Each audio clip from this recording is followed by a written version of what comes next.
folks, welcome back to Untitled Chapter. This is Chris once again.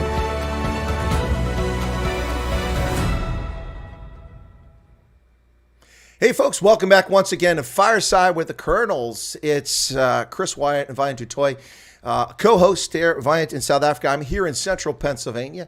Fireside with the Colonels. Wynand,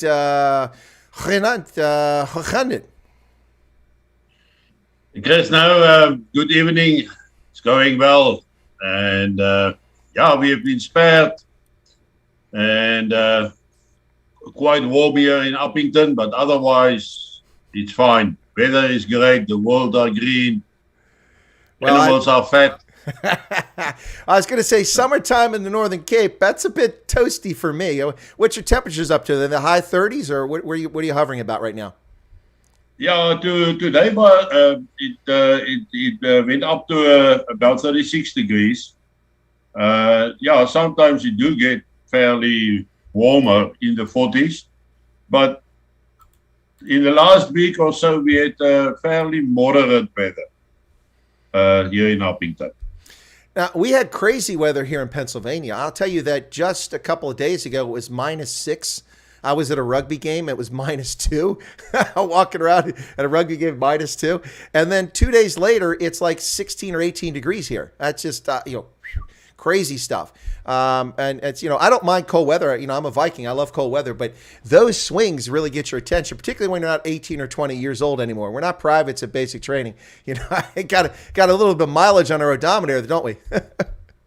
Yeah, you have to start very, very slowly. You first move one leg, then the others, until you warm up to get on the go. Now in the winter, it can get minus here, -1, -2. And so it is getting cold here. And normally in the mornings, it is extremely difficult. After I have my first cup of coffee, then it starts with that squeaking sound. Trying to get the limbs moving. I was going to say, what's that squeaky sound? What's that? Your bones moving? Yeah. Oh my goodness.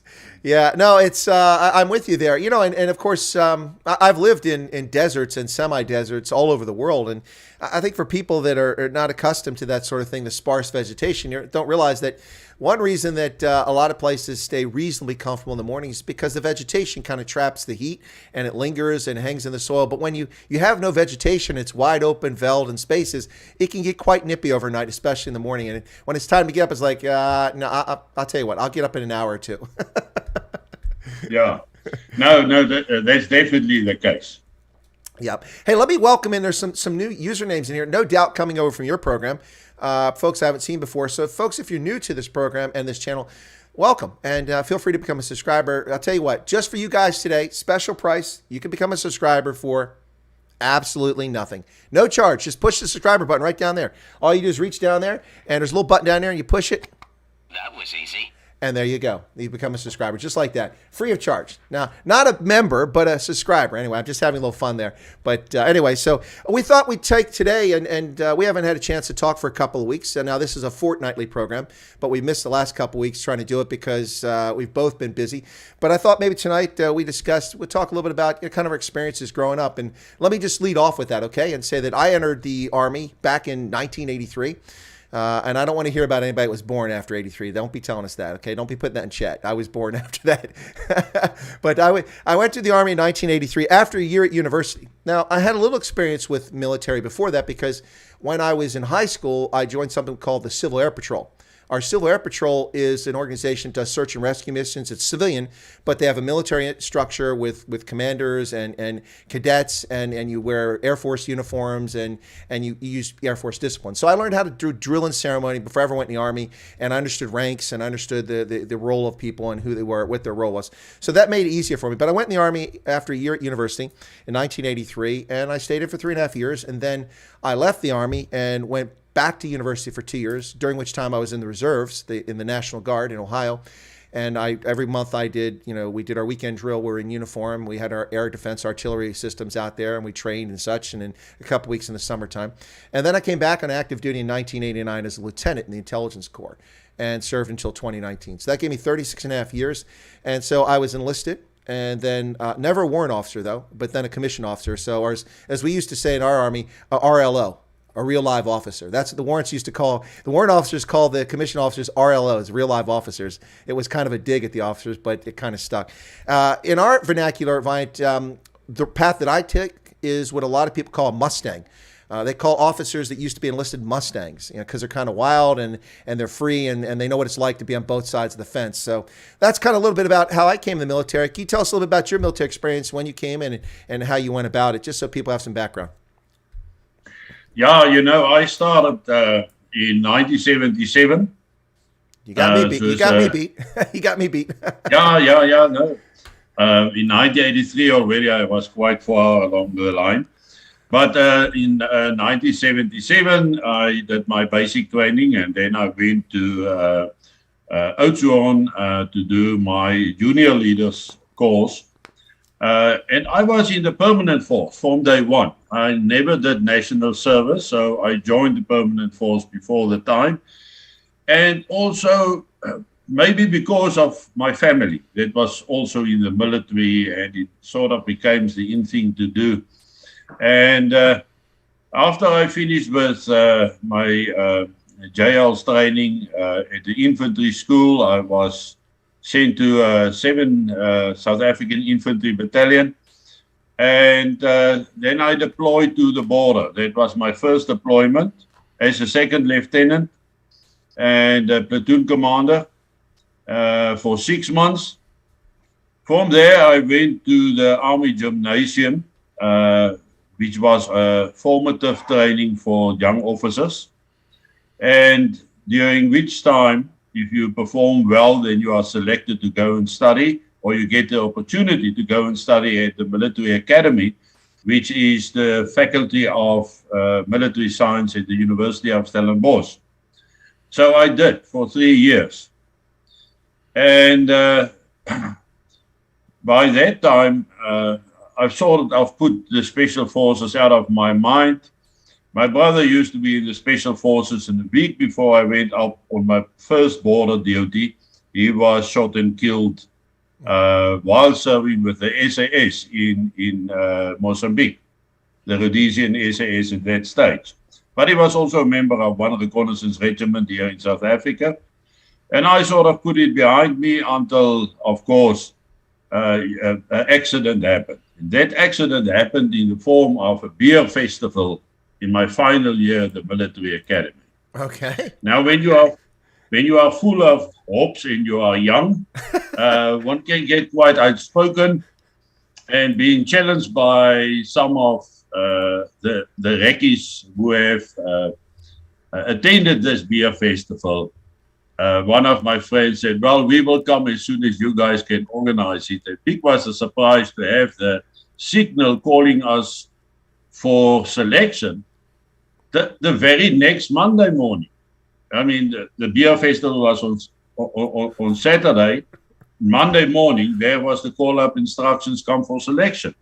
So by accident, then I actually ended up in Special Forces. I went, after I completed my studies at the military academy, I went immediately to the Special Forces, went on cycle, training up at Fort Doppies in the Caprivi Strip.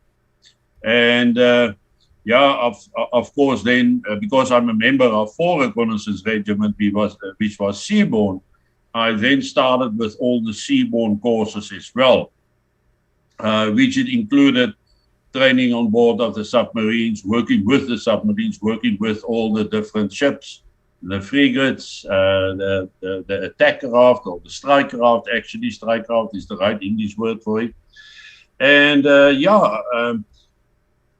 then I started operating by the end of 1982, and there was just no stop. The only breaks that we actually had was when we went on promotion courses, which I had to do. Free fall course as well. And in 1983, 1984, actually, I did my combat team course. So that actually qualified me already up to the rank of major. And now it was going fairly well. I was more away on operations, and most of it seaborne operations. Mm-hmm. So a little bit later, I will tell you something that happened on board the submarine, what happened with me. Okay, which can be, that sounds like it's going to be interesting. yeah, but fairly scary. Okay. And yeah, in 1985, during Operation Argon, where we strike actually with the Daphne submarine up in Cabinda, which belonged to Cabinda Gulf oil company, American installation. Mm-hmm. The one place that the Americans have told PW, hands off, don't touch that. That is our property. And so we touched. But things went awfully wrong, and I ended up in prison, the story that you know. Mm-hmm. And after I was released from prison, I spent another 2.5 years in the service, actually traveling through the country for the first year. Then I was transferred to the SA Army College, where I did my combat battle group course. Mm-hmm. The first one is combat team, and then the combat battle group course. And by the end of that time was the time that I resigned. And then I actually left the Defense Force and went into farming, or trying to farm, because it sounds very nice. But it's also very hard. Yeah, but that's more or less basically how my career ends out. Okay, well, we'll get back to the Daphne submarines in a bit, the French-built submarines, and that story, because that sounds interesting. But it sounds as though that the South African Defense Force had a principle of education, professional education for its members, at least for its officers. I imagine for NCO the same. That's been a hallmark of my military. Coming out of Vietnam with a conscript force and then forced to go into an all-volunteer force, we were left with a large number of non-commissioned officers who were functionally illiterate. They couldn't read and write because you draft everyone. Everyone comes in. And we had an officer corps that had a lot of challenges. We had pervasive drug use in our barracks. We had commanders who were assaulted by their own troops. It was pretty crazy. Remember, this is the end of Vietnam, the mid-1970s. And in less than a decade, a number of our officers took it upon themselves, who were at the company grade and field grade, so captains and majors and young lieutenant colonels, that this will not stand. We will not tolerate this. We were better than this. And they turned around the system. And one of the big focus, of course, was discipline. They started using urinalysis to prosecute people for using drugs, and that was easy to identify them. You can't deny that you have drugs if we can't find them, but we find it in your system. So discipline. Yeah. So they started fixing discipline. And the second thing is a big focus on education, but not just for officers, also for non-commissioned officers. We developed for the first time ever a professional non-commissioned officer education. So they had what was called Primary Leadership Development Course, or later called the Warrior Leaders Course. That's for specialists and corporals to become non-commissioned officers, to teach them small unit tactics and leadership especially. Then you had the basic non-commissioned officer course, which focused on their specialty, whether it was signals or artillery or infantry, plus more leadership at the company and battalion level. And then you go up to the First Sergeant's Academy, which obviously for running a company at the First Sergeant level, and then the Sergeant's Major Academy. So we developed this professional system. Now for officers, we had a system, but it became codified. So this is the minimum you would go through in order to go from a lieutenant to colonel if you're successful, which fortunately I was. So there's the officer basic course in your specialty, in which you learn about being an officer and small unit leadership, as well as your specialty. I was in intelligence. So the armor course is 3 months. The intelligence course is 6 months, because we have to learn everything the armor corps officers learn, plus all the intelligence stuff. So we go twice as long. So you go to the officer basic course as a lieutenant. Then you usually come back as either a senior lieutenant or a junior captain for the advanced course. And that's where you focus more on your intelligence, but you still get leadership about how to be a company commander. You're taught a little bit about that, and also a little bit about the battalion and brigade staff. And that's that level. Then the next course you get is a course we call the Combined Armed Services and Staff School, or CAS-CUBE. Cube for 3, Combined Armed Services Staff School. And that's where they teach you to be a staff officer. And that usually comes in about the 8th or 9th year. And it used to be at Fort Leavenworth. That's where I went for my course. You go there and you learn about being a staff officer in an S1, 2, S3, S4 at the battalion and brigade level. It's an incredibly wonderful course. Now, in my case, I've been an intelligence officer and spent lots of time on staff at battalion previously. So it was old hat for me. So I was able to help my peers who were a little confused by it. And I also learned. There were things I learned that were very valuable there. But it was a great course. And then after that, the next course is the Command General Staff College, and that's for majors. And once you become a major, that's where you're taught operations at brigade, division, and you touch on corps. And then the last course that you get as a professional officer would be the War College. The War College is a very small percentage of officers who ever serve. So, for instance, when I came on active duty in 1989 as a lieutenant, the Army, through ROTC, that's our civilian university's military training, ROTC, West Point, our academy, and Officer Candidate School, through those three sources, we brought 8,700 second lieutenants in the Army in 1989. Just the Army, not the Navy, not the Air Force, not the Marines, just the Army. From that 8,700 officers, when I was selected for promotion to full colonel, I was one of 173 people. So that shows you how that list shrinks down. And so of that 170, only about half those actually go to the War College. So getting to the War College is quite an achievement in of itself, and it's a great course. My argument with our system is that the War College, the topics they introduce, strategic things, should be introduced much sooner in an officer's career. It's too late once you're a full colonel and in your 40s to start learning what strategy is at the national level. You should be introduced to that when you're a captain and go, something I should pay attention to, learn about this so that when I'm a colonel, I'll be ready. Anyway, that's a little bit about our system. I imagine your system, you mentioned some schools, but it was similar, but was the focus in the SADF on professional education? Was that a key focus? Yeah, very much so. But everything is used to be based on discipline. And non-commissioned officers, they went through the same rigorous training on a different level of leadership, but as well as instructing. And as they grew, a very small percentage ever became sergeant majors. Which, of course, for me is always a position to which I've looked up at as an officer. I've learned more by my sergeant majors in the units than I learned from my senior officers, just by how they're handling people and people around them. But yes, right through our training, it's always about learning more and be able to do the work. We were actually quite young when we went through most of these courses. And I think that the war in the northern parts of Namibia and in Angola, your battalion commanders was around about 35 years of age. Yeah. So it was a young man's war. Ranges from guys of 17, 18, 19, that's the troopies, and then spaced out between up to 35. There was guys that was older. I mean, some of the commandos and the reserves that went up there were older than that. But the average age, which actually tells you that we were a very well-trained, well-educated group of young professionals. Mm-hmm.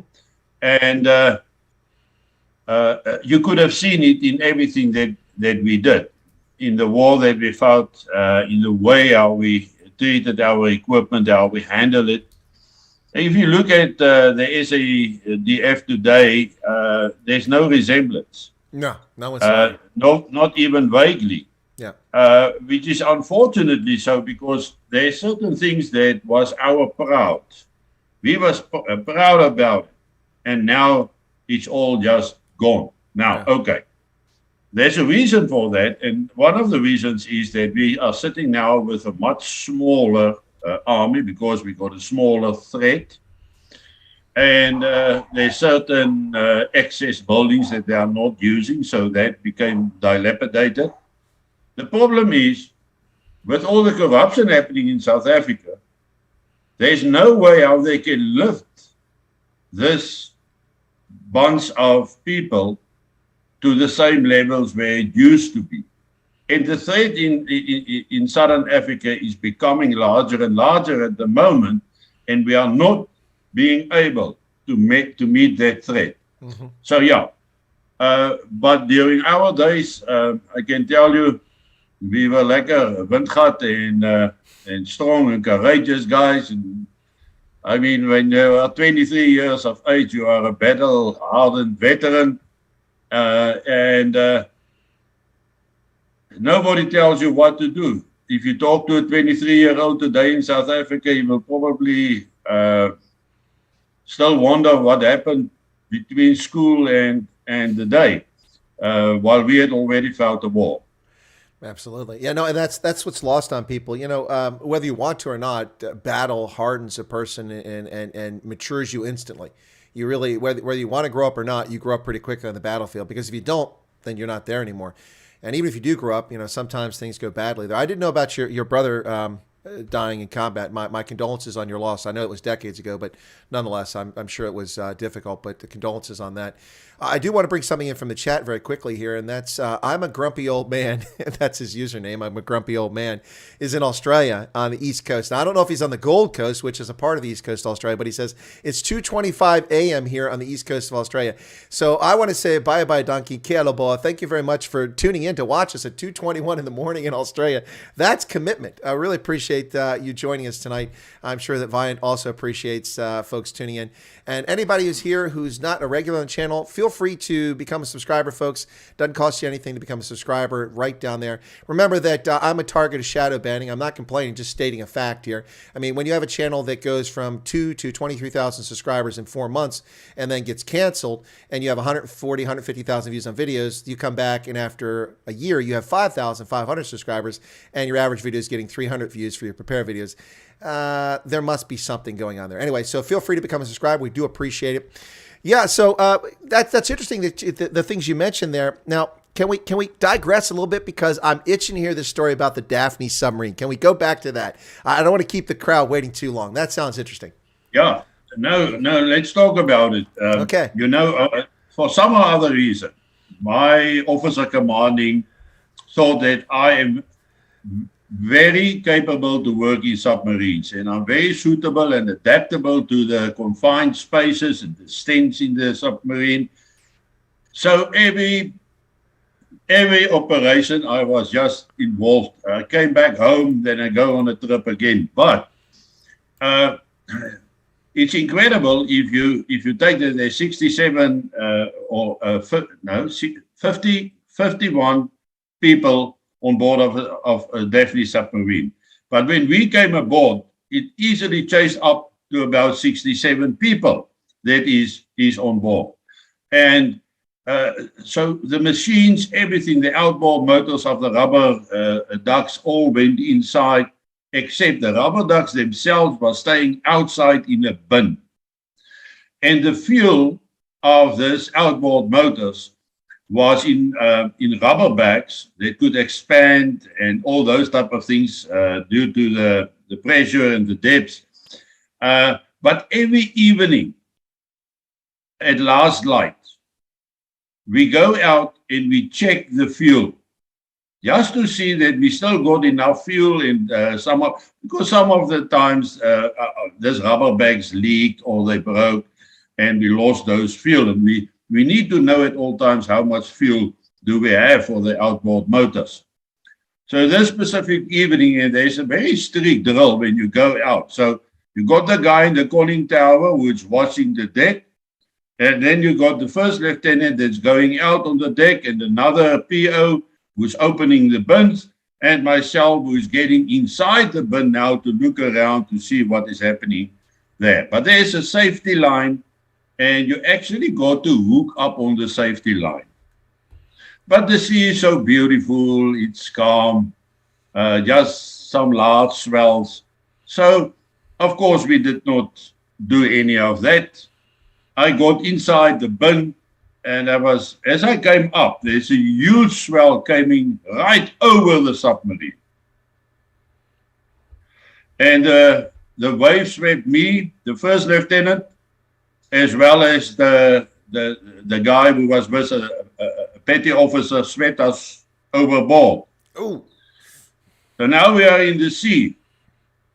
Now, fortunately, I had my North Sea floater on, so I was okay. I float. But the other guys got this navy little yellow things that is in a blue bag, and you still have to roll it up, put it around your neck, and then you have to blow it up until you can surf. So the first struggle was to get this life vest of the other guys inflated and over their heads, and we are now in the sea, and it's getting dark. And there the submarine disappears in the distance. You just see the conning tower as it disappears. Goes down. Yeah. Yeah. Now, we must remember those days there was no GPS, that type of things. Now it's man overboard and the drills. You can see how slowly it happens. The guy was standing in the conning tower, saw what happened. So he's now shouting down that funnel, man overboard, and someone inside repeated man overboard, and the command goes on onto the machines. And finally, they must now work out a course to come and retrieve us. Right, because now the submarine continues moving. I mean, it takes, it's your point, Yeah. is that you go overboard, the sub is still going across the surface, and the engines, and it takes a while. By the time they get the instructions to even stop the engine to full stop, they're already probably a kilometer away from you, I would guess, or hundreds of meters Yeah. at minimum. Yeah. No, they're far away. They disappear in the darkness of the night. We don't have a flashlight with us. Nothing. So we stuck together. But the most frightening idea at that stage was the fact that we were 180 sea miles from the coast. Ooh. Ooh. 180 sea miles. That's almost 300 kilometers from the coast. And the sea at that spot was 7 kilometers deep. And that was the most scary part of it. 7 kilometers deep. So now the time is running. 45 minutes passed, still nothing. And then out of the darkness, with the stars in the background, here comes the conning tower through the water. And they had to turn around, and they actually came back exactly where we were. That's some good navigation. That's some good navigation. Yeah, taking in consideration the currents and everything that goes with it. Right, the drift, you weren't in the same spot. Yep. And by that time, the first lieutenant was almost gone because of hypothermia. The water on the west coast was extremely cold. I was fine with the North Sea floater. And okay, so then they sent a swimmer with a rope into the water. And of course, I am a visitor on board, so I was fetched first, and then the other guys was fetched inside. So that was both a scary incident, but looking back at it was very interesting, especially because the submarine was able to find us so easily again. Of course, there was another interesting incident that happened one evening. And some of the Navy guys are still blaming me to this day. They say it was me. It was your fault. Yeah, but it wasn't me. You know, if you take a tin of condensed milk, Yeah. and you boil it in water, it became caramel. Yes. Right. So this guy sneaked in. Yes, he was one of the special forces guys, one of the Beckies, and he put this tin in water on the stove. Everybody was asleep in the submarine. It's that late night shift, and down to red lightning, and only the guys on duty was busy, and this guy switched on the stove. He wants now to make caramel for himself. The problem is, the stove in the submarine are extremely fast and very strong, forceful. And he didn't take note of that. So he got more or less a time, well, take an hour to boil and stuff like that. After half an hour, all the water was gone. And the next moment, there was one hell of an explosion on board the submarine. Everybody fall out of their bunks. The captain hit his head against the bulkhead, trying to get out of his cabin to see what the hell happened here. And as the guys stormed past the kitchen, everybody stopped. Because every inch of that roof was dripping condensed milk. Those whole kitchen was just disaster. Totally a disaster with condensed milk. And the cook wasn't impressed. And he blames me until this day, but it wasn't me. Okay. Well, I tell you, your condensed milk stories. You got a bunch of those condensed milk stories. We talked about that before. Yeah. Okay. Well. Yeah. But it's the Navy. They always got to blame someone else for their shortcomings. You know what I'm saying? We know how it works. Yeah. Yeah. Yeah. And you know what, man? Yeah. Yeah. The submarine guys are actually incredible. They are. We are in the middle of the ocean, in international waters. Of course, on our way to do some mischief. And they decide, well, we are going to braai tonight. Now, the Daphne is a small submarine. But somewhere, a braai appeared from inside the submarine. And wood and charcoal appear from somewhere. They got a fire going. Everybody in the sun there relax and braai meat. And that's the one thing of us boeren that you can't get out of us is to braai. That's true. And that was always an incredible experience to braai on board of the submarine. Actually outside, but well, yeah, I imagine on the deck, so yeah, on the deck, yeah, yeah, yeah. No, that's. I mean, if you're looking for a definition of a boer, that's definitely braai. I mean, that's in the DNA. You can't be a boer if you don't braai. That's as simple as that. We're not talking about barbecue, folks. We're talking about a proper braai here. Make sure that's straight. Hey, Bismarck Bear has a question. He says wants me to ask your opinion on Bushmen uses trackers during ops. And if you have any stories about that, let me share my view real quickly.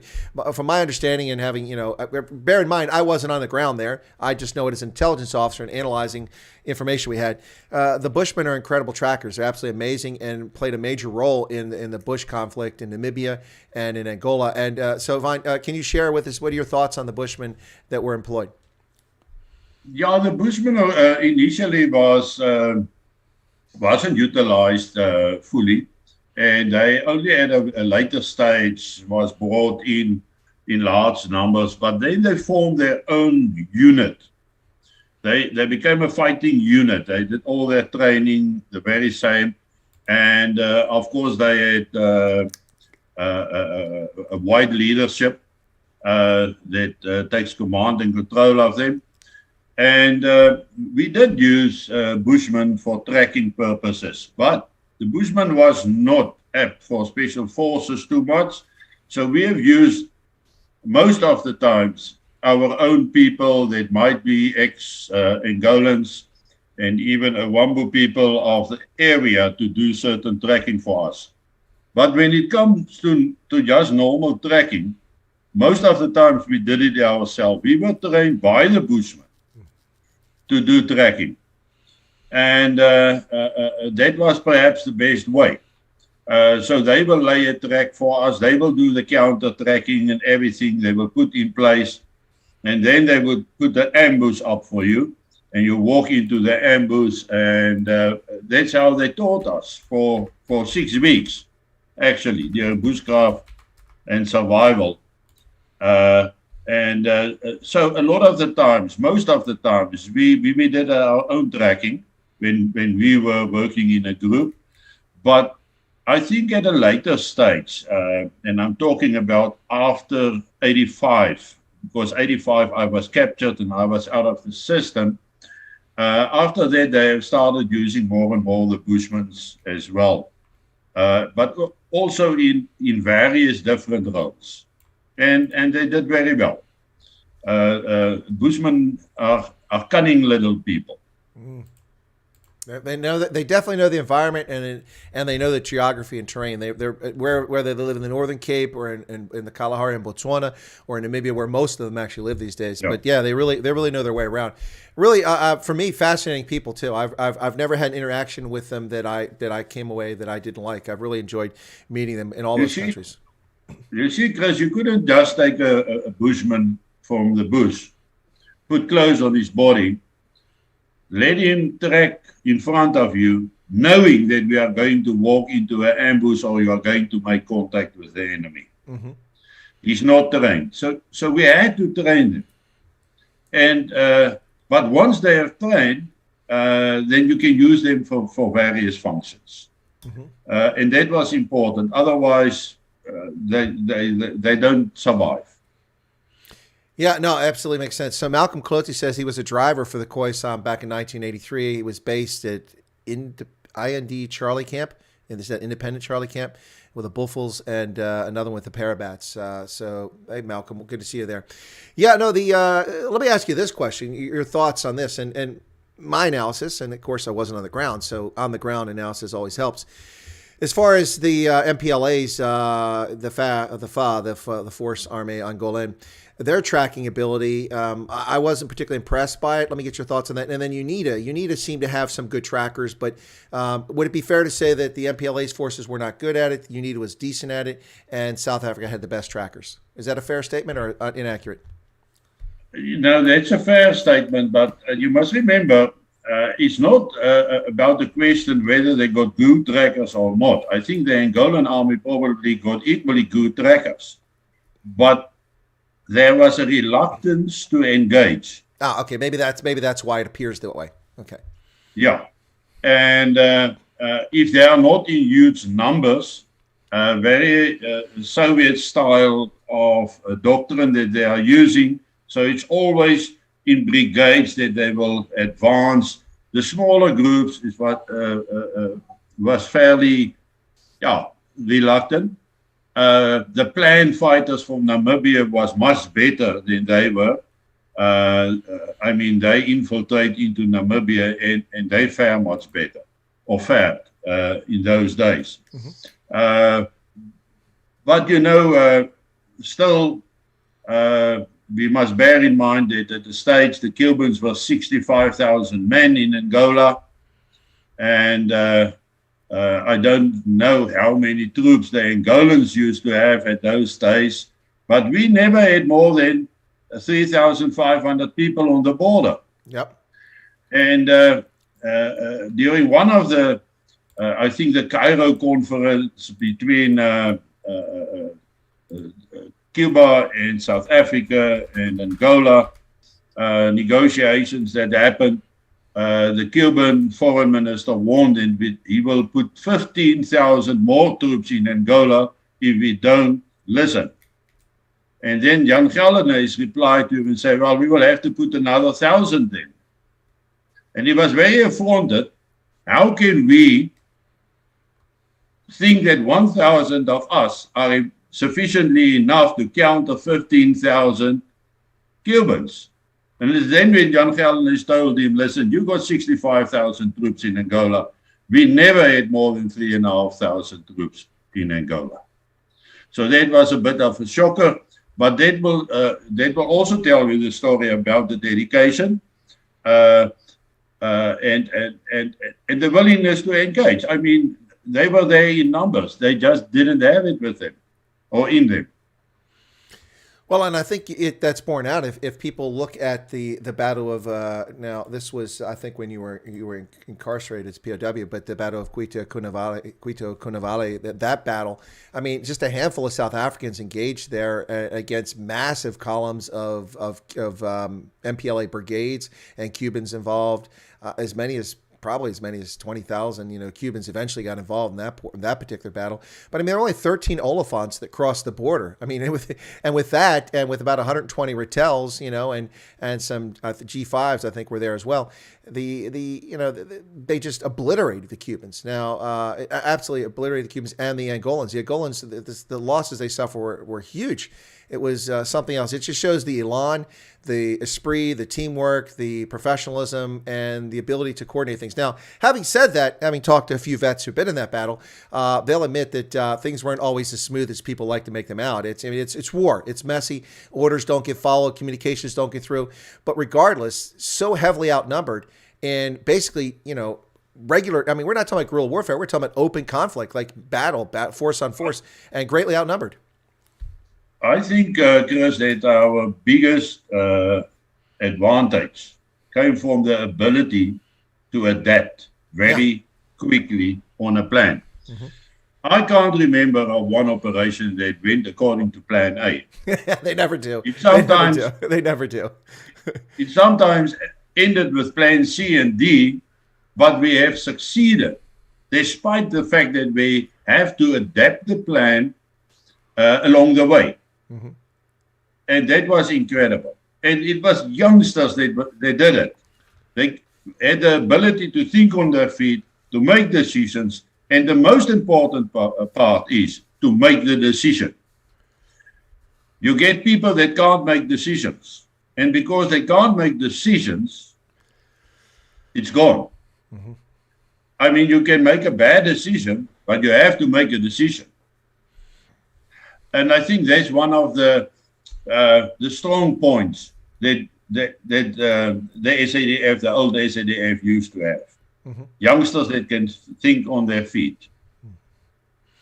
Well, that's, one of the strengths of our force, the all-volunteer force, is how we've, I hate the word empower, that sounds like some woke term, but how we've enabled non-commissioned officers and young leaders to make decisions independently for action on the battlefield. I mean, oftentimes it's corporals and sergeants that are making decisions that turn the course of a battle on the battlefield. It's just, it's not the generals. The generals put a plan in place. The colonels get out there and execute the orders and make decisions when the information comes in.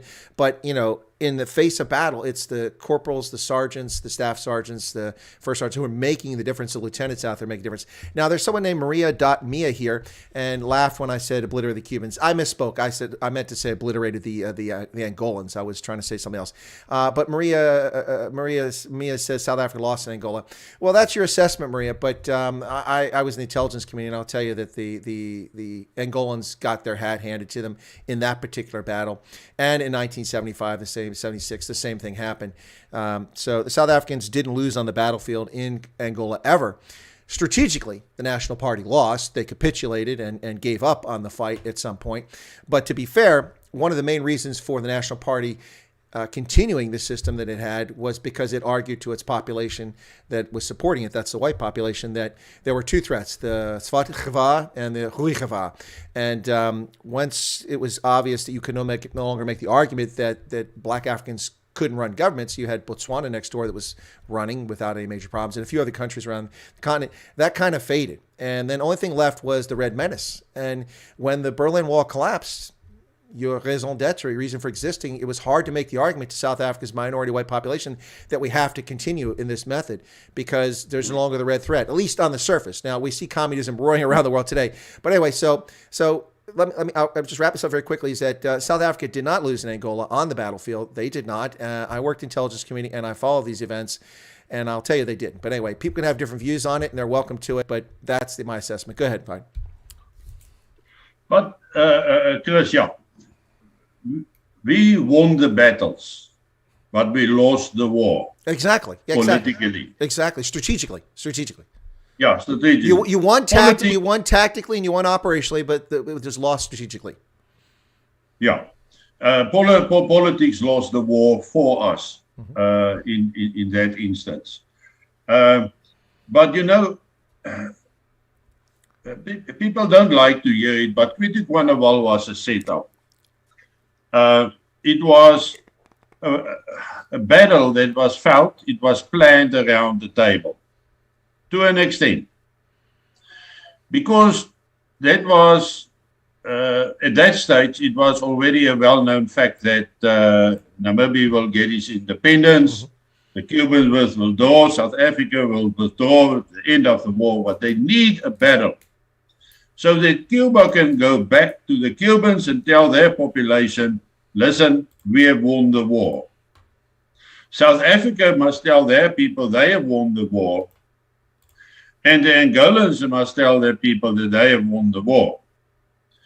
And that was the arrangement. That's why South Africa was prevented, South African forces was prevented to do certain flanking attacks, cross certain places on the river and do certain things, because all the parties were supposed to win and no one was supposed to lose. Mm-hmm. But nobody thought that 30 years later, 30 years down the line, this will become a hell of an argument in South Africa about who won and who lose. Because the youngsters is being told that we lost at Toit. Mm-hmm. And even the ANC, who has never fought a battle in Angola, they claim victory at Toit. Now, after the war, I went back to Angola very quickly. Savimbi was still alive. Savimbi was still fighting.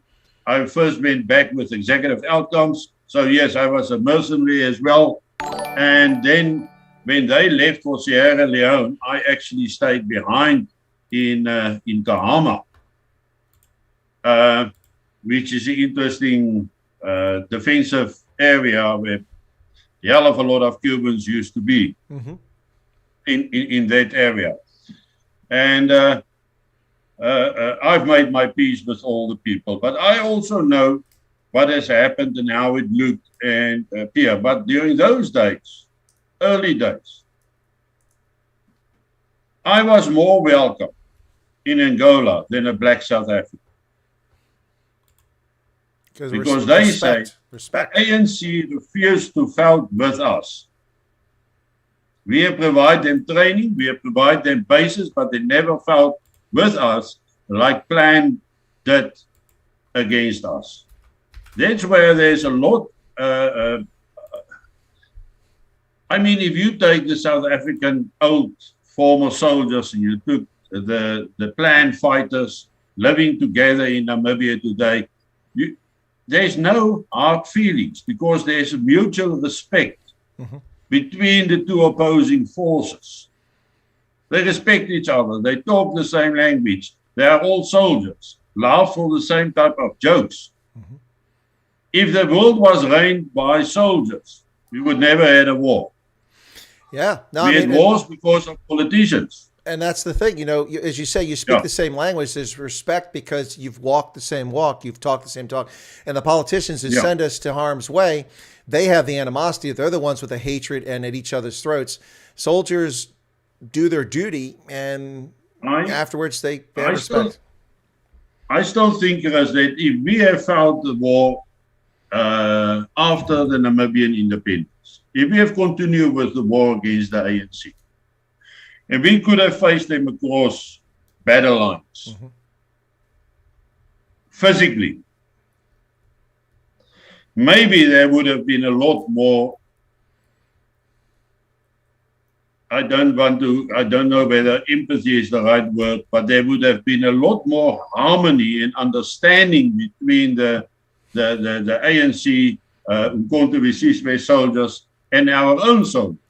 Agreed. I mean, instead of this 100,000 fake this 100,000 fake MK veterans who claim they're combat veterans, I mean, it's never more than 2,500 MK Umkhonto members who actually ever even went into the bush.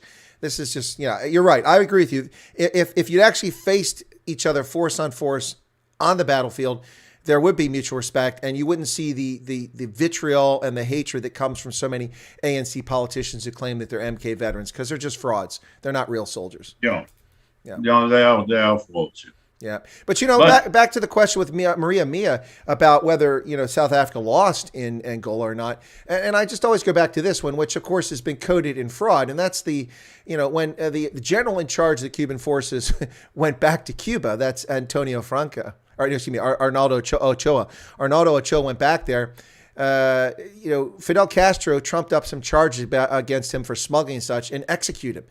He was a general who was in charge of the Cuban forces, and he went back. And if it was such a great victory, why was he so quickly tried and executed for his failures in Angola? Now, after he was executed, they claimed that he was smuggling, that he was involved in crimes, but it's whitewash. He was executed for embarrassing Cuba and embarrassing the Socialist Revolution. So Arnaldo Ochoa was murdered at the age of 59 in 1989 because of the failure in Angola. That's the bottom line. Yeah, that's true. But they don't fit the scheme in South Africa currently. Currently, scheme in South Africa is that we lost, we are useless. Okay, I'm not going that way tonight. Yeah, no, not do that. But hey, let me ask you this question, because this is a song that always gets me kind of emotional and choked up. I wasn't in the bush down there, but of course I've served in combat in multiple theaters, and as a fellow soldier I have the empathy, and also I followed this conflict very closely as it unfolded. But Bok van Blerk's song, De Kaplan, that song just, any thoughts on that song? For me, it's absolutely brilliant. The way it's done, the lyrics are amazing. Yeah, it's a great song. Yeah, it is, absolutely. And I got a book with the same title. You got a book with the same title. Okay, cool. Yeah, you've written several books. In fact, we should let people know that. Those who don't know, the gentleman to my side there, I started to say to my left, but it's not my left, it's my right on the screen. To my right is also a multi-time published author, has written many different things. So can you just mention that book and a couple of your more recent efforts at things you've written so people become familiar with them? Can you share? Just mention a couple of those books. Oh. Yeah. All right. While he grabs those, give him a chance to get it. And you can see right behind him there a map of Southern Africa on there. You can see parts of Namibia and Zimbabwe, a little bit of Mozambique, and South Africa, of course, is on there. He's going to grab a few of the books, and we'll talk about a little bit. So, a grumpy old man. It's pretty awesome that you're with us from Australia at that hour.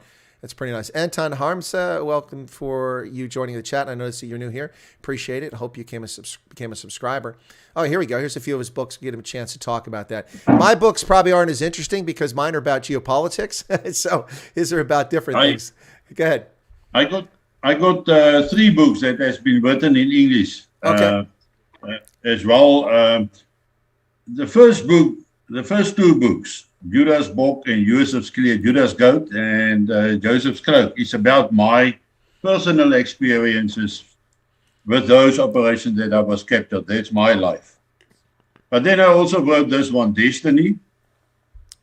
Can you see it? Now we can. Yeah, Destiny. At thy call, we shall not falter. Real quick before you go any further, let me answer this for Andre Kolarek. Andre says, "How would you translate cut line?" It's the cut line. Cut line is the cut line in English, correct? Yeah. Okay. Go ahead. I'm sorry. Go ahead. Please continue. Go ahead. Yeah, and I don't have all my books now here, only a few. But then I wrote a trilogy about the war. The first one being Soldat. Soldat, yep. Yeah, which is, you know what it means. Yep. The follow-up on that is Kaplan. There you go, okay. And that's about the parabats and the horse guys. Okay. Berere, as they call it in this final one. Compass is about the special forces. Okay.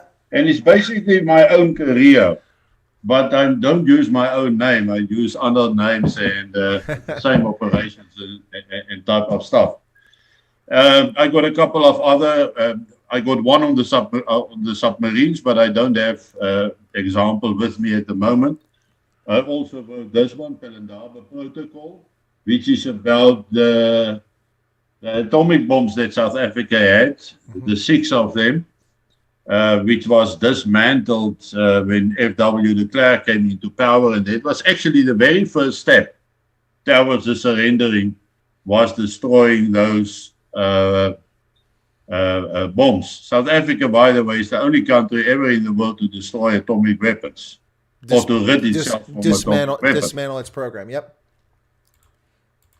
So, yeah, I like writing. It is actually very nice. It's something that I always wanted to do, but I used to say, if you are a youngster, what do you write about? If you don't know anything, there's nothing to write about. bees and butterflies and those type of stuff. But once you have experienced life, then you can start actually writing about life. Mm-hmm. And that for me is the nice part of it, is to go and sit down, work out the plot, and write a story about it. Because most of these books, actually all of them, are a combination of truth and a little bit of fiction. Mm-hmm. The characters is normally fiction, but most of the incidents was real and did happen. So yeah. So what you're doing is you're in a way historical fiction. You're adding some things in there, but most of what's in there's actual real stuff to fill it out. That's the things that I've had published are all factual, geopolitics, that sort of thing. Whether it's books or articles, but I've dabbled around and played around with a bit of historical fiction of taking, and taking the things I know and my experiences and putting a fictional character in there, interacting with others in real events to kind of tell the story, which sounds like what your books are kind of based on. I think that gives you more freedom because it gives you more latitude to just, take it a direction that something might not have occurred, but it makes it a more interesting story for the reader, and then add the genuine things in there so that there's some genuineness to it. That's an interesting way to do things. Okay, he's going to go grab another one there. So Shack Dweller is, it says you've renewed there. Cool. Thank you for that, Shack Dweller. Got a castle there. Congratulations. Yeah. Okay. This book, The Long Lost Grave, is completely fiction book. Okay. But I wrote it in prison. Oh, okay. And I've changed nothing. Just had all the tenses, mistakes, and those taken out. But you can still, if you can see there at the bottom, the focus is not nice. Yeah, no, it's hard to see the focus. Is that a dedication? But, that's the dedication? Where I wrote down prisoner of war Captain Wynand to a May. Okay, this is now. In May 85, I actually completed this book, or August 85. Yeah, here it is in the back. Completed 14 May 1987, Luanda Prison, Angola, by Captain Wynand de Toit.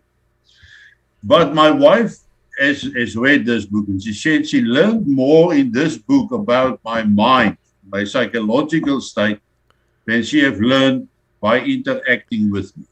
Interesting. Because she said, in this book are detail, fine detail that she never knew or realized that I will give attention to. I will never talk about a woman's hair is looking nice, but in the book, you describe her hair, which is to her something completely different. But anyway, that's just for interesting sake. No, that is. There's a couple of quotes here or comments here. Let me get them before they disappear off the screen. Anthony Bruce Stone says, hi, I was in Angola 75, 76 for Operation Savannah. Listening to you brings back memories, Tony. Well, Tony, thanks for sharing. Yeah, and we've talked a little bit about that, more about Cuita Cunavale, but we've also talked a little bit about Operation Savannah back in 75, 76. And then also there was L5 My Pence says, Chris and Vine, we did what we had to do. Leon. Yeah, no doubt about it. No doubt about it. Folks, there'll be a treat at the end of this stream. I will play Bok van Blerk's cop line at the end of the broadcast. So if you want to hang around after we finish and catch that here, it won't be a copyright strike, but I will get a copyright claim, so I'll have to delete it later on. But I'll put that up. It used to be that with that song, they shared the revenue. But anyway, good. But Chris, that guy that talked to you now about Savannah, 75, 76, Tony, what is his name? His name is, there's a chance you know him. Let me see real quick. Anthony Bruce Stone. Okay, no, I might have met him, but I don't think so. Okay. But in next month, I must now look carefully, on the 12th of March, then I'm addressing the Savannah veterans in Cape Town. Oh, brilliant. During a formal dinner. Cool. Yeah. So if Anthony is in the vicinity, I will meet up with him there. Excellent. That's interesting to hear. Well, it'd be nice to chat with some of those folks. I know some people don't want to talk about experiences for various reasons. Some of them having to do with their experiences, others having to do with the political climate. But so I appreciate that. But yeah, Anton thanked me for mentioning either I'm going to play that or for having this conversation. But hey, folks, this is Fireside with the Colonels, Colonel Wynand Toit and Colonel Chris Wyatt, South African Defense Force, U.S. Army. Our careers overlap for portions of it, but when I was in uniform at the same time that he was, I was a junior trooper, not a senior officer. So my time came later. I was just that young recruit when he was already a captain and a major. That's when I came in. So, but the gap isn't that far between us. It's not that far, just 6 years, between entry and service. So not that far apart. But we do this fortnightly is the plan, and we talk about South Africa and we talk about our war stories. So hey, let's shift the focus just a little bit here, if you don't mind. And thanks to everybody that's tuned in. If you're not a subscriber, please become one. We struggle to overcome shadow banning on this channel, one that's replaced the original channel. But let me shift a little bit and talk about current stuff. I mean, I think people have enjoyed our conversations, but hopefully they'll stick with us for this. So I don't know if you're paying attention to AfriForum's lawsuit, their civil court case against Julius Malema, the economic freedom fighters. Are you paying attention to that at all? And if so, we could talk a little bit about that. But it's made for, in a twisted, sick, perverse manner, very entertaining television. Listening to Julius Malema trip over his words and say things. Are you paying attention to that trial at all? Yes, I do, but I don't spend a lot of time on it because he's saying the same thing over and over. So if you watch there for half an hour, you have actually seen everything. I think that AfriForum and Solidarity is doing a good job with Julius Malema at this stage. And but yes, I'm watching all the other things that is playing off in the background as well. I don't want my mind being distracted by one singular situation that is happening. And in South Africa, quite a lot of stuff has happened over the past week or two. And but I think, Chris, that became apparent to me over the last 2-3 weeks was there's a civil realization.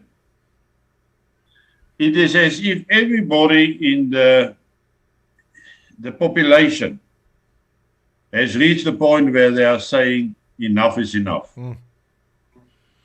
You will even get some of the biggest supporters of the ANC that will straightforward say, well, we had enough of this incompetence and this corruption that has taken place.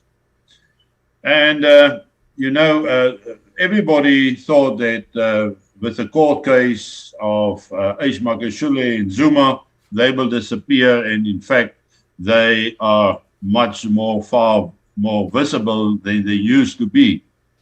Now, if Malema makes a claim that he will be the president of South Africa, I can assure you, if we allow, or if the ANC continue to be in power and let the natural things continue as they are, then Malema will be the president in the future. Frightening thought. It is a frightful thought. But I've said that for many years. And I still think he will get there, being given half the opportunity, then he will.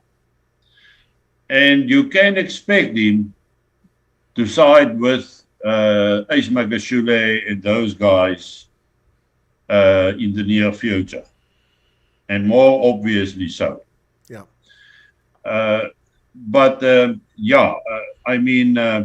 There is yesterday there was a shootout in Joburg between the police I was going to bring that topic up. Go ahead. A tremendous thing. There was in the end now there's 10 people killed, 7 people arrested, and it's just terrible to know that a battle like that happened in the middle of Johannesburg. Yeah, with bullets flying all over the place, and just a few blocks away from a hospital. Yeah, They even wounded the pilot or the co-pilot. By shooting at the helicopter, yep. Yeah. So I'm watching how that is unfolding, because it sounds as if there was even policemen who was part of this group of robbers, this transito robbers. So nothing is improving. You know, yesterday somebody said, "Can't you talk about something positive?" Well, good luck. It's a struggle to find positive news. Exactly. Now, I reason that if you at least are preparing yourself on what might be coming, and you see a future after that, then that is possible. Yeah, fair point. But to look at anything that's happening in South Africa, there is no positives. Yeah. Well, it's only going one way. Well, let me recap. Go ahead. Sorry.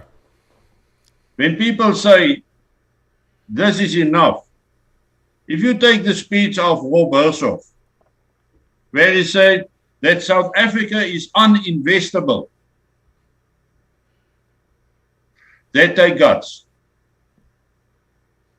And that's going to happen more and more, because you see similar people than Rob is starting to voice their opinions publicly. Yep. So it's not a small little group anymore here on one side and being accused of being right-wing. Right. It's now all over the scene. Yeah, people realize this is building. Big problems big problems are here, but disastrous problems are coming. This is building to a crescendo. This isn't simply some, as Justin Trudeau says, a fringe minority. Talking about truckers, this isn't a fringe minority of people in South Africa. This is across the political spectrum of people that have had enough. They're full of all this nonsense. So let me just recap for the audience who isn't familiar with what happened yesterday in Johannesburg in broad daylight.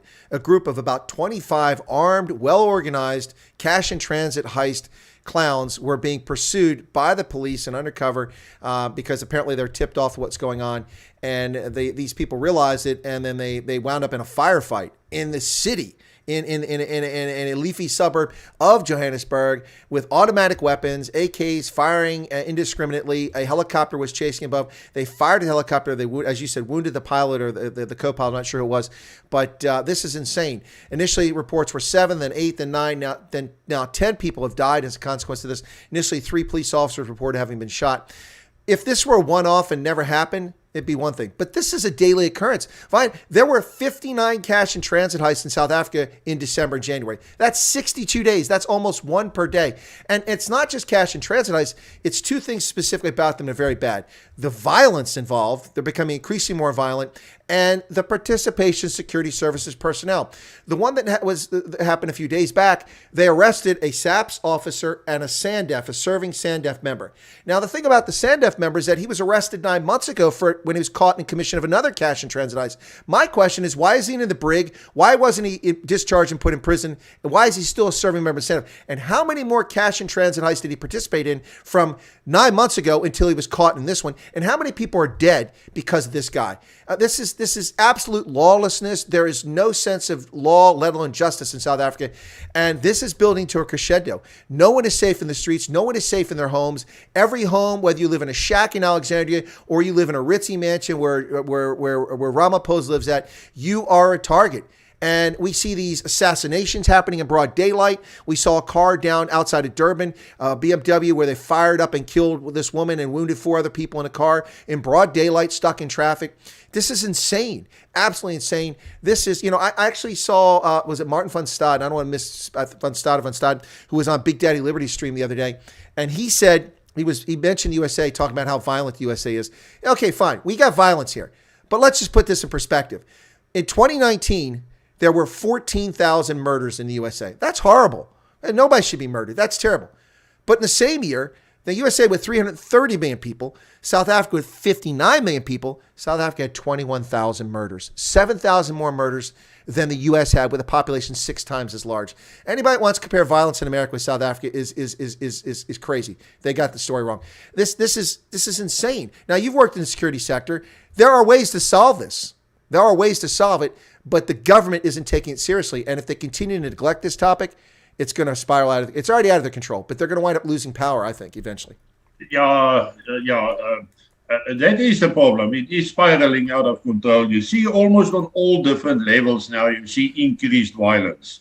The people are not scared to pull out a gun and just start shooting, do what they want because they know they won't be caught. Or prosecuted if they are caught. Or incarcerated if they are convicted.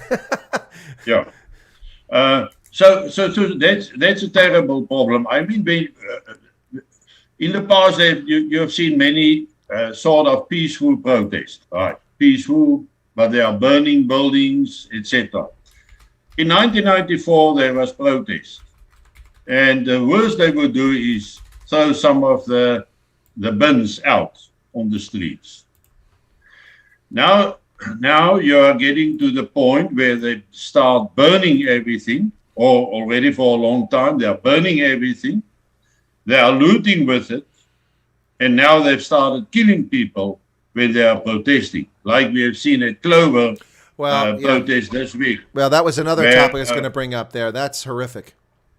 Where Terrence was killed, who was also in the Special Forces at 5 Reconnaissance Regiment, but after my time. But the fact of the point is, and I try to lift it out to people, Terrence is a well-trained person. Yeah. And if he keep on firing and you see all the empty cartridges lying around there, and still they got to him. Yeah. How vulnerable is the individuals being faced by these masses? The average individual has no training and has never experienced that. What jeopardy are they in? Exactly. It's crazy. So we are on a speeding train already over the cliff. Well, we just hit the ground. Well, the bad part about this, Vine, is that you're not only on a speeding train, but if it's in South Africa, as you get further down the rail, there are no rail lines because the rails have been taken by thieves and there's no cables to power it. So you're going to derail no matter what happens here. I mean, yeah, look, what happened to I think his last name is Terrence Tegg, the recce that was murdered. I mean, yes. And he wasn't just murdered. It's not like somebody shot and killed him. He was pummeled to death with bricks in his face and damage beyond recognition. And he wasn't alone. The black security personnel gentleman who was with him was also hunted down, chased, and they threw.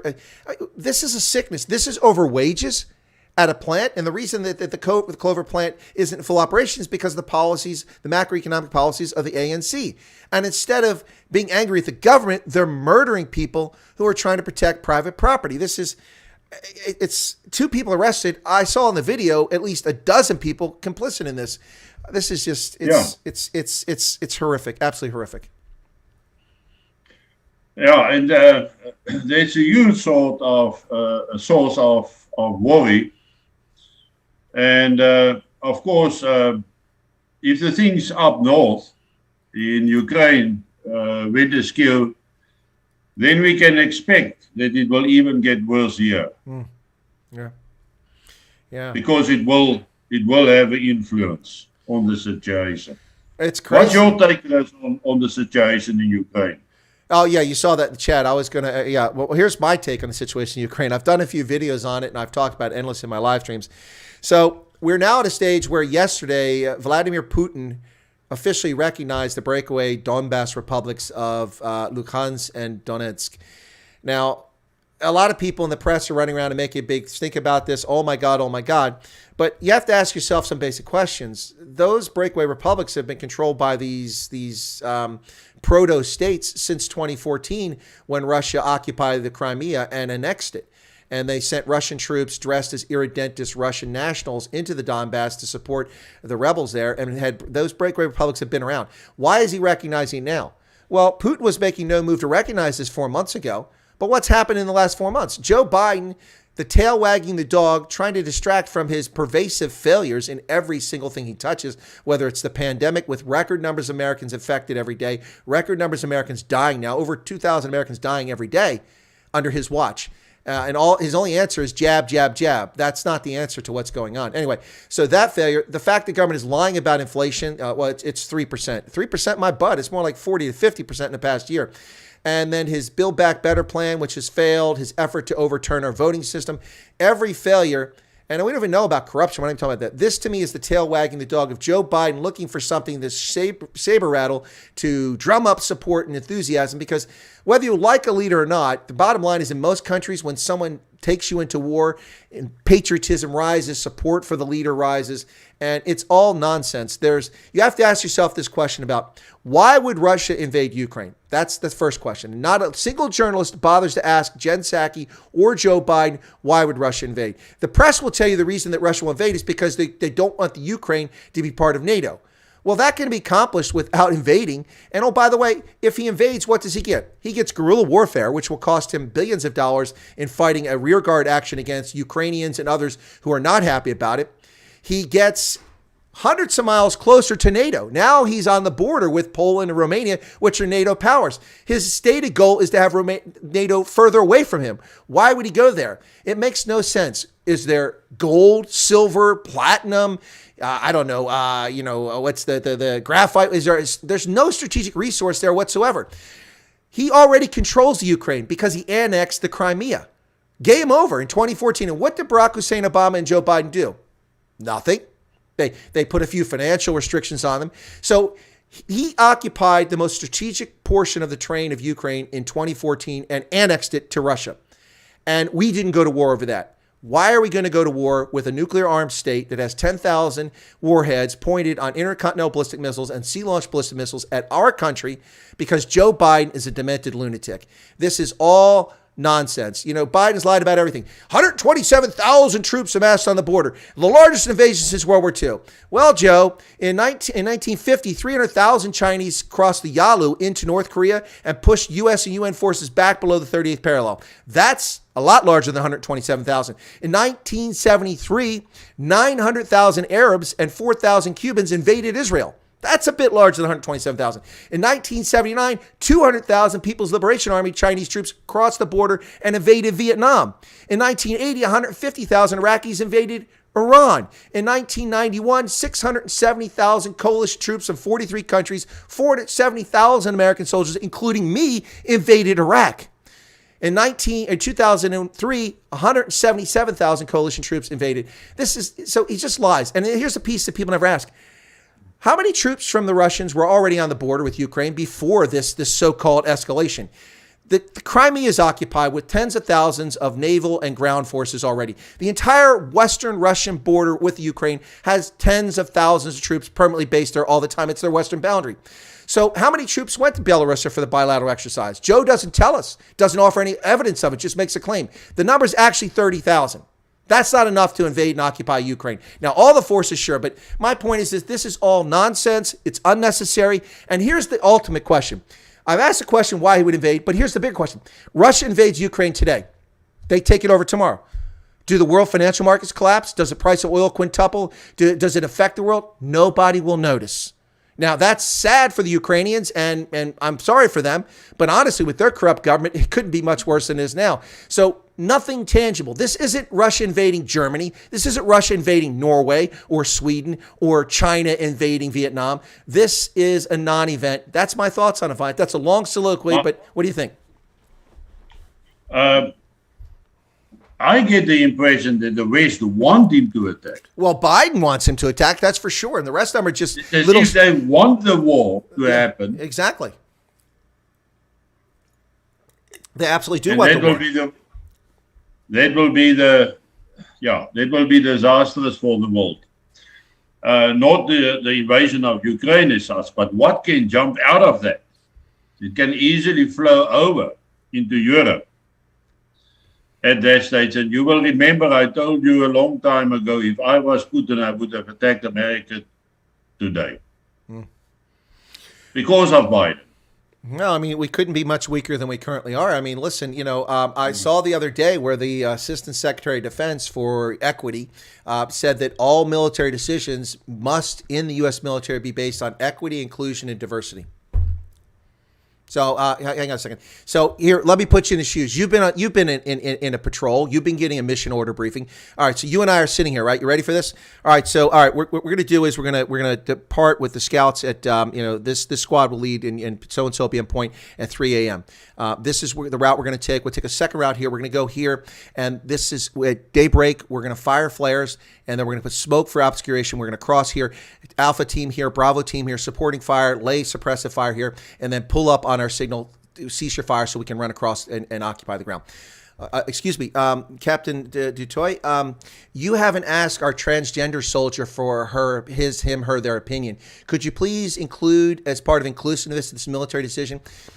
Captain du Toit, I think that we should use purple smoke for the obscuration because it's my favorite color. My point is that this is just silliness. The military's mission is diversity, inclusiveness, and equity. No, it's not. It's mission accomplishment in defense of national security and this nation. It's not diversity and equity. And that's a ludicrous thing anyway. 40% of the Army, 35% of the Army is black. Only 13% of our population is black. 18% of our generals are black, but only 6% of our officers are black. Go figure. They do 300% better than everybody else. Give me a break. This is total nonsense. We don't ban homosexuals for serving the military, so stop this nonsense. This is what your mission statement is to be inclusive? No, it's to accomplish the mission to further the defense and protect the nation. Case closed. And so we've already lost. We've lost. It's crazy. Chris, I just want to mention something. Yeah, go ahead. Anthony Brewstone, he just Operation Savannah, he just sent me a WhatsApp on this side. So he's watching that side. So I just want to let Anthony know that thanks. Now I know who I'm talking to. Okay, so you do recognize it. Well, maybe his username here is a fake name. Now you know who he is. So yeah. No, it's Anthony. Yeah. Oh, okay. Now you recognize who he is. Okay, so you actually do know him. Okay, cool. That was cool. That's cool. Yeah. So Anton Harmstead asked that question. So your thoughts are you think that the leadership in the West wants a war? I don't disagree. I mean, this is and there's the death of journalism, Vine. Why aren't journalists going to the White House press room and go, excuse me, why is Russia going to invade? You're telling us it's because they don't want Ukraine in NATO? That's easily accomplished. They could buy off the Ukrainian politicians, just give them a few $1 billion or 100 million, and they won't join NATO. I mean, it's pretty simple. No, but that is Joe's way with the Ukrainians. Huh? Yeah, that's true. That's true. Hey, it's in Zimbabwe in 2000 when that was unfolding. And people said, what's going on? I said, look, this is the ZANU has stolen everything in the economy. ZANU-PF has robbed the economy for 20 years. They've run out of things to steal. And now they're going after the commercial farming sector. And they're going to blame it on race and kith and kin. I said, but if you want to stop this, as this was happening, I said this in 2000, if you want to stop this, all you have to do is load up pallet loads of US dollars and fly them to Harare and hand them over to Mugabe and ZANU-PF. And the farm invasions will stop. Toot sweet. That's the end of it. Because they don't want the farms. They don't want the land. They want to steal, and they want to have something. That's what it's all about. They had 20 years to resolve this, and 42% of all commercial farmland in 2000, when the nonsense started, was land that had been purchased with the express permission of Mugabe, Prime Minister and President Mugabe's government. They approved all land sales. Nobody could buy farmland, commercial farmland, without their approval. So they had first right of refusal on every hectare of farmland from 1980 until 2000. And they authorized the sale of 42% of all of the surface area that was designated as commercial farmland. Now, bear in mind, of course, some of that land was sold more than once. People sell farmland. So some of it sold 2, 3, 4 times. If the government of Zimbabwe really wanted to give land to military veterans from ZAPU and Zipra, if they wanted to do that, they could have transferred land. Then their excuse is we didn't have money. Well, the British government gave them 63 million pounds between 1980 and 1993 when they finally gave up, because the only farms being purchased and going to anyone who was black in Zimbabwe was Sharon Speary, Constantine Chiwengo, Robert Mugabe, all the senior leaders in the police, the military, and the corrupt ZANU Politburo. That's where the few farms went to. They didn't distribute to poor black Africans. It's all fiction and lies, and it takes very little effort to discover this, but people aren't interested. And the same thing's happening around the world. These people lie to us every day. It's not shocking. It's distressing, I would say. Yeah. No, I agree with you, Chris. We are going into difficult times in the world as well as here in Africa. But here, I mean, this is Africa. So that's the phrase, man. This is Africa. It's exactly right. I've lived all over the continent, and people put their arms up. It's like, this is Africa, man. That's I don't mean to say that in a bad fashion. I love Africa. I wouldn't have such an interest in Africa if I did. But yeah, you're right. This is Africa, and you got to have a plan. Bon mak een plan, eh? Yeah, no, that's true. But anyway, Chris, this again, it was a great chat. Yeah, we must leave some stories over for our next evening as well, huh? Absolutely, we should. And just before we go, Adrian Erasmus says, Chris, you are more bored than most of my neighbors. Buy a donkey. Buy donkey. How do you say? Gelukkig. I can't. Happy is that? I can't never pronounce that word properly. How bad was that? Right? Did I say it very poorly? Yeah. Yeah, the here. Yeah, there you go. I'm working on it. Chris, no, that is very true. You know the continent, and that's excellent. And it's South Africa, and South African people, and that's why you can be objective, and that's a very, very good thing. Yeah, great. I think that's why so many South Africans respect you for that. Well, it's very kind of you to say, and I do appreciate it. I thought it was my Pete Retief beard is what did it. I'm not shaving. I'm not shaving the beard until I make at least one trip to South Africa and I walk through the airport at OR Tambo and the Durco employees are there. I want to scare the bejesus out of them. They're gonna think the Boer coming. Delarey. You can call me. Koos Delarey. That's what you can call me when I come through the airport at OR Tambo with this beard. But there's a guy in Tennessee. Yeah. And he bought a pencil sketch of General Christian de Wet. Mm-hmm. And he asked me to collect it for him at a second-hand shop in Mossel Bay. And then COVID came. Mm-hmm. So Richard couldn't get here to get his sketch, so it's still with me. So I hang it in the office the other day, and I ask everybody that's walking past, who is that on the portrait? They say no, they don't have an idea. I said it's General Christian de Wet. Wow. I said that was bought by an American, and he is extremely well schooled in South Africa and especially the Boer War. Mm-hmm. He got a couple of flags flying in front of his yards. One is the Transvaal flag. Mm-hmm. One is the Orange Free State flag. The one is the old South African flag, and then the American flag. Now that's Richard Hamlet, there in Tennessee. I hope he's listening tonight. Well, I hope so too. That'd be cool. Yeah, and for me it was such a great experience to meet up with him, and we had lunch together, and it was just great to see a person from another country, another continent, the United States, who knows the history of my country and my people. And that's so important, because without knowing the history, how can you make an objective call? Yep. Absolutely. Okay, but that's Richard. His portrait is still hanging in the office, waiting for him when he's coming to South Africa again. Excellent. Well, and the other thing about it too is people always ask about why am I offended for South Africa, and of course, people that don't know better make false assumptions. But the reality is that the history of South Africa, in many ways, parallels in many respects the same sort of history of America. Our westward expansion and your expansion from Bantu coming south down the Rift Valley into South Africa, settling it. Europeans coming from the west coast and moving across, and then the Great Trek.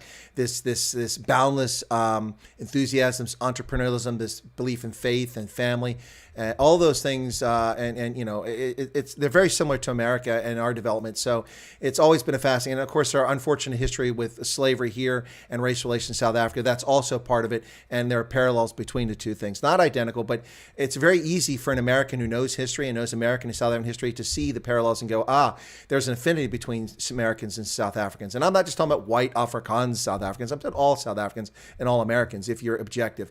And so there's definitely a path here that both sides share in common and should learn more about each other. But listen, bye donkey, it's a pleasure. And thank you very kindly for the nice comment you gave me a few moments ago. I'm going to wrap up. I'll let you get the last word in, and then I'm going to wrap up with a closing. I'll put you in the waiting room after you get the last word in. And I'm going to play Bok van Blerk's Die Kapline for everybody, which if you're not moved to tears, then you're heartless. I'll just say that. So, Wyatt Toit, it's your turn. You get the last word here. Yeah. Okay. I'll finish off with the words, and it will sound well with Bok Kapline song, and that is that we did what we did well. Every former national serviceman, military guy in South Africa, veteran, should be proud of what they have achieved in the past. We should be proud for what we were and what we am. And we must never forget those heritage, because that heritage is what will carry us through in the difficult times ahead. And everybody that's listening to Kapline now will understand what I mean by that. The future remains in our hands, but we must grab it, hold it. It's the same vengeance that we hold the border against the Cuban forces in days past. Thanks, Chris. Have a nice evening. Sleep well. All right. Likewise, Wyatt Toit, ladies and gentlemen, thank you very much. I'll put you in waiting room. You can drop off if you like. I'm going to wrap up and then play Bok van Blerk. So thank you very much. Cheers. Cheers. All right, folks. Fireside with the Colonels. Wyatt Toit, Chris Wyatt. I hope you enjoyed it. The war stories, the discussion of current politics and literature, and you know that was fascinating. Hope you enjoyed it. As promised, here I'm going to give you the Kapline to wrap this thing up. This is from Bok van Blerk. It's about 5 minutes. It's an absolutely incredible song with great footage from the border war. Kapline, of course, is translated literally as cut line, but it also means the border. It also means, you know, a few different meanings, but literally it's the cut line. That's where it comes from. So thank you. Listen, if you're not a subscriber to Chris Wyatt Africa, why don't you become one? If you're just discovering my channel because you came over from his channel, thank you so much for that. By the way, if you don't know who I am a retired U.S. Army colonel with 36 and a half years service, 34 of those active.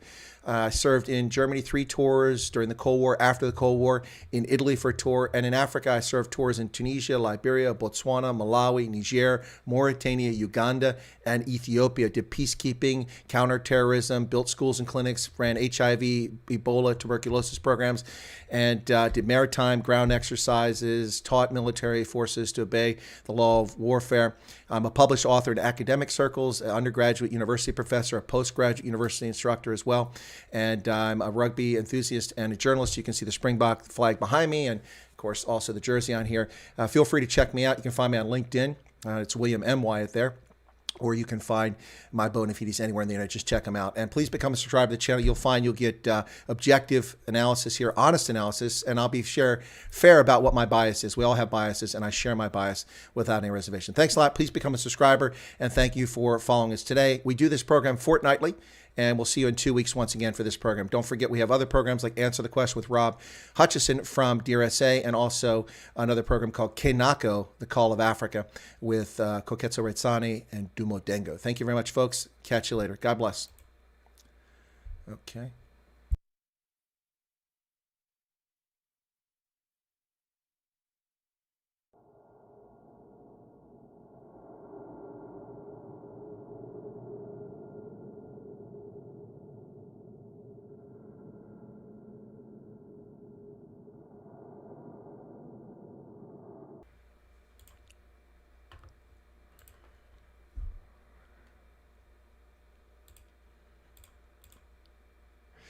Folks, thank you for tuning in. I hope you appreciate that. That is from the Border War, the Kaplan from Bok van Black.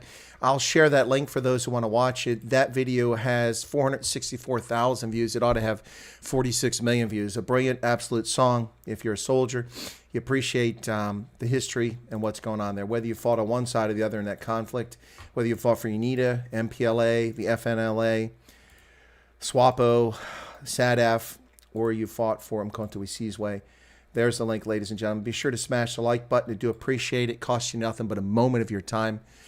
Yeah, die Welt geht drei. The world just turns. Yeah.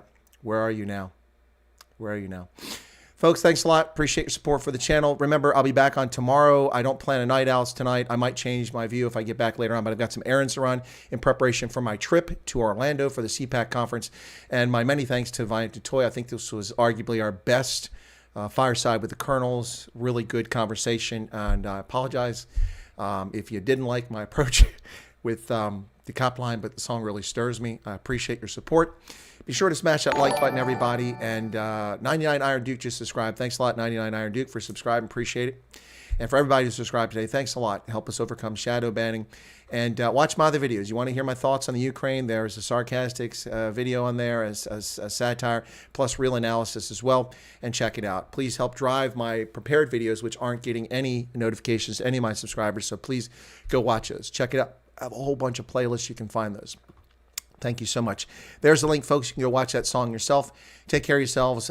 Be safe out there. I do appreciate your support for the channel and also for this program, Fireside with the Colonels. I think we've caught a little bit of genie in a bottle here between the two of us. This is something people really enjoy watching. I hope you do as well. Thank you so much for your support, and I'll catch you all here on the next stream. Don't forget, I'll be in Orlando the next several days, and hopefully, as long as PooTube doesn't censor me, I'll be live streaming from Orlando, the CPAC convention. With any luck, I'll meet Voldemort. That's our former president. We can't say his name.